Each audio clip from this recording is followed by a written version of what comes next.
श्रीगणेशाय नमः। सरस्वत्यै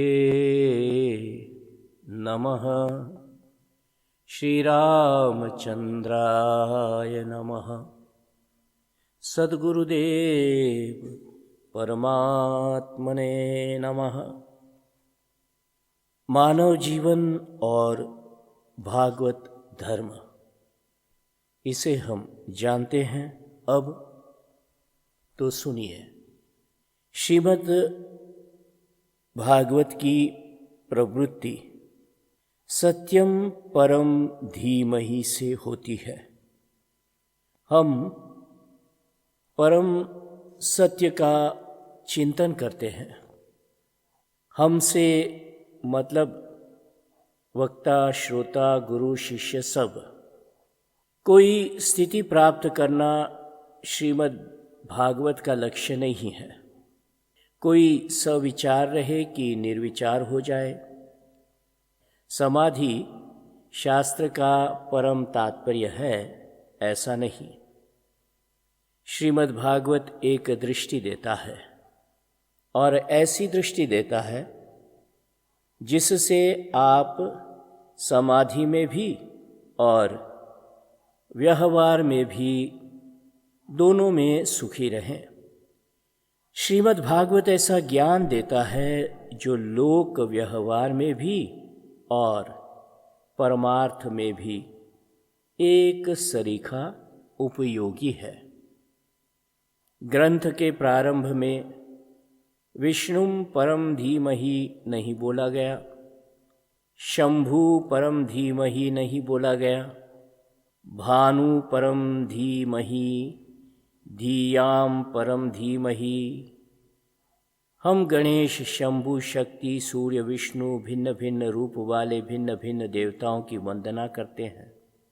इस प्रकार श्रीमद् भागवत का प्रारंभ नहीं हुआ। श्रीमद् भागवत का प्रारंभ हुआ सत्यम परम धीमहि।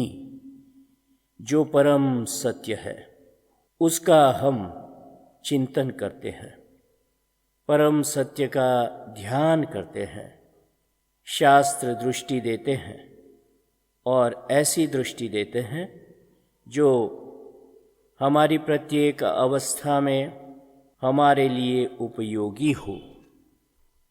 भक्ति की दृष्टि से शास्त्र यह दृष्टि देते हैं कि सब भगवान का स्वरूप है।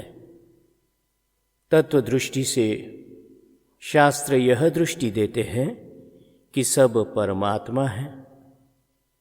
इसमें भेद बुद्धि के कारण जो हम राग द्वेष करते हैं, वह राग द्वेष ही गलत है, वह भेद भ्रांति ही गलत है। अगर भ्रांति निवृत्त हो जाए तो मनुष्य कैसी भी स्थिति में हो, वह परम आनंदमय ही रहेगा। यहाँ से श्रीमद् भागवत का प्रारंभ होता है। तच्छुद्धं विमलं विशोक ममृतं सत्यं परम धीमहि। जो विशोक है, अमृत है, उस परम सत्य का हम चिंतन करते हैं।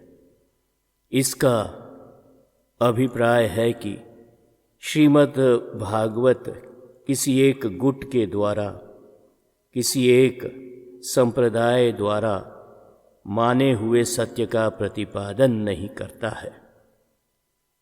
सार्वभौम सत्य, सार्वकालिक सत्य, सार्वदेशिक सत्य, इनका प्रतिपादन करने के लिए श्रीमद् भागवत प्रारंभ हुआ है। एक दूसरी बात की ओर भी हम प्रारंभ में ही आपका ध्यान खींचते हैं। श्रीमद् भागवत से कौन कौन लाभ उठाते हैं। एक प्रसंग आपको श्रीमद् भागवत का सुनाता हूँ। उन दिनों वर्षा कम होती थी और अन्न की उत्पत्ति नहीं होती थी। सारी प्रजा क्षुधा से पीड़ित थी। राजा पृथु, जो भगवान के अवतार थे, वे पृथ्वी पर रुष्ट हुए। छिन्न भिन्न कर देंगे तुमको। पृथ्वी ने कहा, महाराज, जब से सृष्टि प्रारंभ हुई है तब से अनेक बार दुर्भिक्ष पड़ा है, अनेक बार अकाल पड़ा है, और हमारे बड़े बूढ़ों ने जो प्रयोग करके वर्षा करवाई है, जो प्रयोग करके उन्होंने जलाशय बनवाए हैं, जो प्रयोग करके अन्न की उपज बढ़ाई है, आप उस सनातन मार्ग का अनुसरण क्यों नहीं करते? हमारे ऊपर क्यों रुष्ट हो रहे हो? समां च कुरु मां राजन् देववृष्टं यथा पयः। मैं जहाँ ऊंची नीची हूँ उसको आप बराबर कर दीजिए, और ऋतु न होने पर भी पानी सबको मिल सके, सिंचाई हो सके, ऐसी व्यवस्था आप क्यों नहीं करते? दृष्टा योगाः प्रयुक्तश्च। बड़े बूढ़ों ने इसके संबंध में जो उपाय किए हैं उनके अनुसार प्रयत्न करने से आपको लाभ होगा, आपका मनोरथ पूरा होगा। हमें बात यह नहीं कहनी, जो हमें कहनी है वह ये कहनी है कि जब पृथ्वी प्रसन्न हुई और जब दोहन प्रारंभ हुआ तब आप देखो कि भागवत धर्म किसके किसके लिए लाभकारक है। वहाँ वर्णन आया कि पशुओं ने पृथ्वी से अपना अपना दूध दूहा, पक्षियों ने अपना दूध दूहा। तथा हयो दंदशुकाः। सर्प और बिच्छू, उन्होंने अपना भोजन लिया, और इस तरह सृष्टि में जितने प्राणी होते हैं, देवता, दानव, दैत्य, सभी ने अपने अपने गुणों की पूर्ति की। इसका नाम भागवत धर्म है। वह केवल मनुष्य पर्यंत ही सीमित नहीं है। कीड़े मकोड़े भी अपना भोग प्राप्त करें, बिच्छू और सांप भी अपना भोग प्राप्त करे। इस प्रकार संसार के समग्र प्राणियों के लिए ये भागवत धर्म है।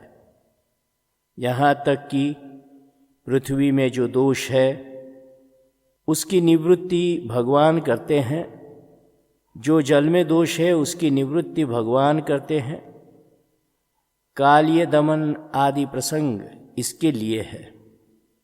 अग्नि के दोषों की निवृत्ति करते हैं, वायु में जो दोष है उसकी निवृत्ति करते हैं।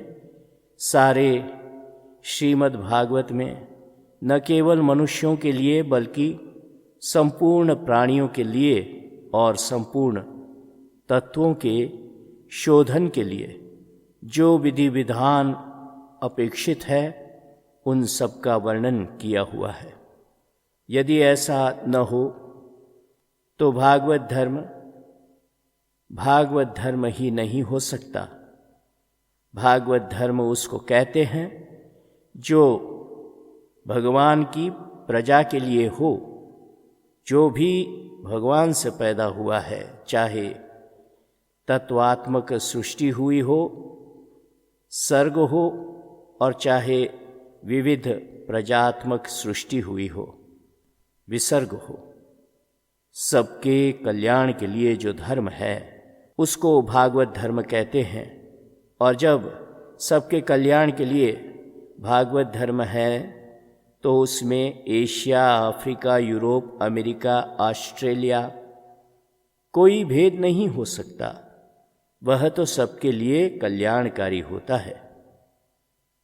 अमुक क्रिया धर्म है और अमुक क्रिया अधर्म है, इस ढंग से धर्म का प्रतिपादन भागवत धर्म नहीं करता।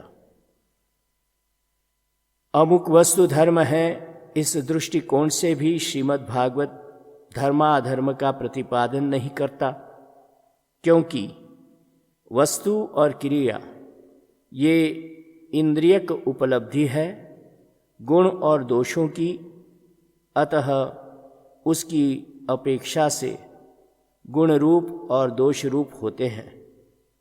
ब्रह्म और धर्म का जो निरूपण है वह अतीन्द्रिय वस्तु का निरूपण है, इसलिए गुण और दोष के विचार से धर्म और अधर्म का निर्णय नहीं होता।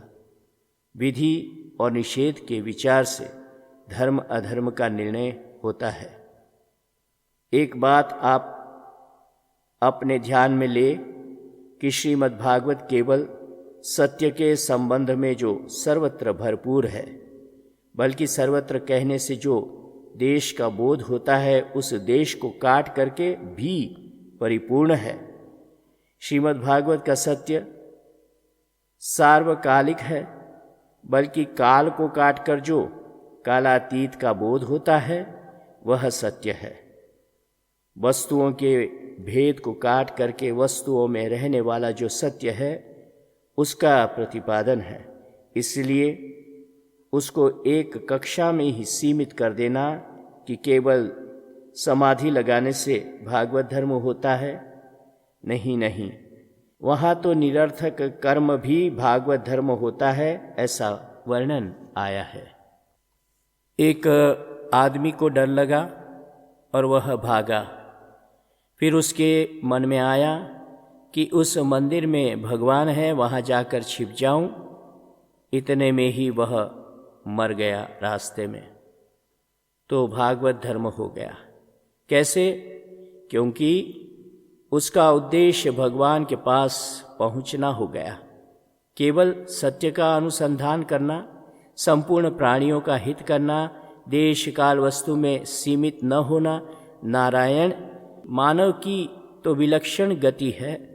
मनुष्य धर्म बोलते हैं। मनुष्य किसको बोलते हैं? मनसा शिव्यति, जो अपने मन से संबंध जोड़ता है वह मनुष्य श्रद्धा और मनु की संतान है। केवल वैज्ञानिकों के लिए ही यह मानवता नहीं है। जो लोग वैज्ञानिक अनुसंधान नहीं कर सकते उन श्रद्धालुओं के लिए भी मानवता में स्थान है। बिना श्रद्धालु का कोई मानव ही नहीं होता। जो मननशील होता है उसको मनु कहते हैं और जो श्रद्धा संपन्न होता है उसको श्रद्धालु कहते हैं। मानव के मूल में, मनुष्य के मूल में माता के रूप में श्रद्धा और पिता के रूप में मननात्मक मनु है।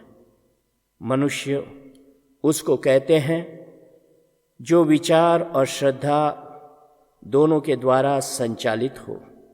इसलिए भागवत धर्म केवल ज्ञानियों के लिए, विचारवानों के लिए ही नहीं है। ये वै भगवता प्रोक्ता उपायात्मलब्धये अंजः पुंसामविदुषां विद्धि भागवतान ही तान। भगवान ने अज्ञानियों के लिए भी जिस कल्याणकारी धर्म का उपदेश किया है वह भागवत धर्म है। भागवत शब्द का अर्थ होता है इदम भगवता पूर्वम ब्रह्मणे नाभि पंकजे स्थिताय भवभीताय कारुण्यात् संप्रकाशितम। भगवता ब्रह्मणे प्रोक्तम भागवतम। भगवान करुणा करके जगत के संपूर्ण प्राणियों के लिए अपनी प्राप्ति की दृष्टियों से, परिच्छिन्नता से, संकीर्णता से, सीमित भावना से मुक्त होकर नित्य शुद्ध बुद्ध मुक्त परम सत्य परमात्मा की ओर अग्रसर हो। आत्मलब्धये ब्रह्मा को ब्रह्मा माने, समष्टि के अंतकरण में बैठे हुए हिरण्यगर्भ को माने। अंतर्यामी प्रभु ने जो अपनी प्राप्ति के लिए उपाय बताए हैं और जिनसे हिरण्यगर्भ से लेकर माने जिससे हिरण्यगर्भ का भी कल्याण हो, जो विश्व सृष्टि के अंतकरण में चैतन्य रूप से विराजमान है और एक एक अंतकरण में जो चींटी, कीड़ा, मकोड़ा, पशु पक्षी आदि के रूप में बैठा है, उनका भी कल्याण हो। लौकिक कल्याण, पारलौकिक कल्याण, पारमार्थिक कल्याण, जिससे आर्थिक सिद्धि हो, धर्म की सिद्धि हो, भोग की सिद्धि हो, मोक्ष की सिद्धि हो, सब प्रकार का मंगल जिससे प्राणी को प्राप्त हो, सब प्रकार का कल्याण जिससे प्राणी को प्राप्त हो, उस धर्म का नाम भागवत धर्म है। धर्म के साथ यहाँ भारतीय धर्म नहीं है। धर्म के पहले तो कोई उपपद लगता ही नहीं है। वह तो एक एक हिस्से के लिए जब धर्म होता है, एक आचार्य के साथ जब संबंध जोड़ देते हैं, तब उसका नाम बौद्ध धर्म कहा जाता है। एक आचार्य के साथ संबंध जोड़ दिया तो जैन धर्म हो गया, एक आचार्य के साथ संबंध जोड़ दिया तो इस्लाम धर्म हो गया, ईसाई धर्म हो गया। परंतु हमारे भारतीय साहित्य में, वैदिक वाङ्मय में सर्वत्र धर्म शब्द का प्रयोग बिना किसी विशेषण के लगाए होता है। धर्मो विश्वस्य जगतः प्रतिष्ठा, लोके धर्मिष्ठं प्रजा उपसर्पन्ति, धर्मेण पापम् अपनुदति, यतो अभ्युदयः निश्चयः सिद्धिः स धर्मः। चोदनालक्षणो अर्थो धर्मः, अथातो धर्मं व्याख्यास्यामः। धर्म के साथ कोई जैन, ईसाई, मुसलमान, बौद्ध, हिंदू ये विशेषण नहीं लगते। धर्म तो संपूर्ण भागवत सृष्टि के कल्याण के लिए है, संपूर्ण भागवत सृष्टि की रक्षा के लिए है, मंगल के लिए है। दूसरी बात, इसके संबंध में ये ध्यान देने योग्य है कि हम लोग जो ईश्वर का निरूपण करते हैं, वो ईश्वर वो है जो समग्र सृष्टि की उत्पत्ति के पूर्व था और नाश के अनंतर रहेगा। उसमें जाति, देश और संप्रदाय का कोई संबंध नहीं है। हमारा ईश्वर हिंदू ईश्वर नहीं है, मुसलमान ईश्वर नहीं है, ईसाई ईश्वर नहीं है। एक विचित्र बात है हमारे ईश्वर के संबंध में। हमारा ईश्वर अभिन्नोपादान कारण है जगत का। अन्य अनेक धर्म ऐसे भी हैं जो ईश्वर की स्वीकृति के बिना भी चलते हैं, परंतु जो धर्म ईश्वर को स्वीकार करते हैं, ईश्वर के स्वरूप पर विचार न करने के कारण बड़ी गड़बड़ी हो जाती है। कहीं ईश्वर निराकार है और वो सृष्टि बनाकर बिल्कुल अलग रह जाता है। लेकिन वैदिक धर्म के सब संप्रदाय, शंकर, रामानुज, मध्व, वल्लभ, निम्बार्क, शैव, शाक्त, गाणपत्य सब ये स्वीकार करते हैं कि ईश्वर सृष्टि को बनाकर इससे अलग नहीं है, स्वयं ईश्वर ही सृष्टि के रूप में है। सृष्टि का अभिन्न निमित्तोपादान कारण है। जैसे घड़े में मिट्टी है, जैसे जेवर में सोना है, जैसे औजार में लोहा है, वैसे ही ईश्वर सृष्टि के रूप से ही विद्यमान है। श्री वल्लभाचार्य जी महाराज, श्री माधवाचार्य जी महाराज कहते हैं, अहम इदम सर्वम ईश्वर एव भगवान एव, मैं और ये सब ईश्वर है। आप दूसरे संप्रदायों के ईश्वर के बारे में जानते हैं और उसकी कल्पना हमारे शास्त्रों के द्वारा प्रतिपादित ईश्वर के साथ जोड़ देते हैं तो बड़ी भारी गड़बड़ी हो जाती है। हमारा ईश्वर अभिन्न निमित्तोपादान कारण है।